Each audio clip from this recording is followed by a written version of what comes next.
Jadi kalau satu orang tua tidak taat sama Tuhan, sekeluarganya diterpa badai.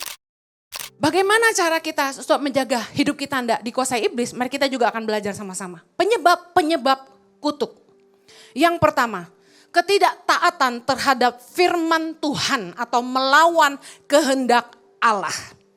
Penyebab paling mendasar dari kutuk bagi hidup banyak orang adalah ketika mereka sebenarnya mendengar firman. Dengar makin ya orang Kristen.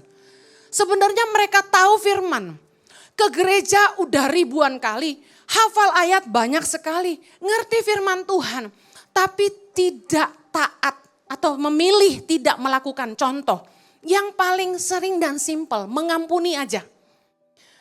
Firman Tuhan berkata, ampunilah orang yang bersalah kepada kamu. Karena apabila kamu tidak mengampuni, Bapa di sorga juga enggak akan mengampuni. Saya mau tanya, masih banyak gak kita yang sulit mengampuni?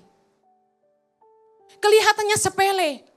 Ada orang yang bilang sama saya, bukannya saya orang Kristen gak mau mengampuni ya. Tapi memang orang itu udah keterlaluan. Loh gak ada. Taat firman itu gak ada tapi. Meskipun sakit, kita mengampuni. Meskipun dilukai, kita mengampuni. Orang yang hidup taat akan firman itu gak cari alasan. Orang yang senang berdalih dan selalu victim mentality. Gak akan pernah taat firman. Dia pilih-pilih ayat mana yang cocok buat dia. Yang paling bahaya lagi, dengar firman bukan dilakukan, tapi dipakai untuk nyerang orang lain.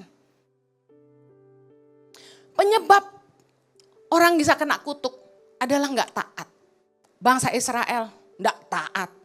Makanya mereka mengalami di padang gurun 40 tahun cuma muter-muter doang. Ada lagi gini, melawan kehendak Allah. Itu seperti apa? Yunus dipanggil Tuhan untuk pergi ke Niniwe. Terus dia kemana? Ke Tarsus. Terus dia naik kapal mau ke Tarsus. Apa yang terjadi? Saya mau tanya, apa yang terjadi sama Yunus? Karena dia tidak taat sama perintah Tuhan. Dia melawan kehendak Tuhan. Satu kapal kena badai. Jadi kalau satu orang tua tidak taat sama Tuhan, sekeluarganya diterpa badai. Bisa paham?